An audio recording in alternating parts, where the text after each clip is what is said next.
এক দার্শনিক নৌকায় চড়ে নদী পার হচ্ছে।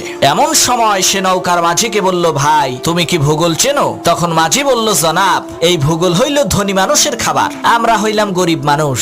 ভূগোলের মতো এত দামি জিনিস খাওয়া তো দূরের কথা, জীবনে ভূগোল চোখেও দেখি নাই। মাঝির এই কথা শুনে সেই দার্শনিক বলল, বেটা বেকুব, ভূগোল কি খায় নাকি? তুমি এখনো ভূগোল চেনো না? তোমার তো জীবনের 6 আনাই শেষ। কিছুক্ষণ পর সেই দার্শনিক আবার সেই মাঝিকে জিজ্ঞেস করলো, তুমি কি ইতিহাস জানো? তখন মাঝি বলল, স্যার, ইতিহাস না খাইলেও পাতিহাস জীবনে বহুবার খাইছি। তখন দার্শনিক বলল, বেটা বেকুব, এখনো পর্যন্ত তুমি ইতিহাস জানো না? তাহলে তো তোমার জীবনের 12 আনাই শেষ। এমন সময় সেই নদীর মধ্যে তুফান শুরু হয়ে গেল। মাঝি তখন দার্শনিককে বলল, স্যার, আপনি কি সাঁতার জানেন? দার্শনিক বলল, না, তা তো জানি না। তখন মাঝি বলল, স্যার, আমার জীবনের 12 আনা শেষ হইলেও 4 আনা তো বাকি আছে, আর আপনার জীবনের তো 16 আনাই শেষ। সাঁতার জানেন না? এইবার পানির মধ্যে ডুবে মরেন, আমি গেলাম।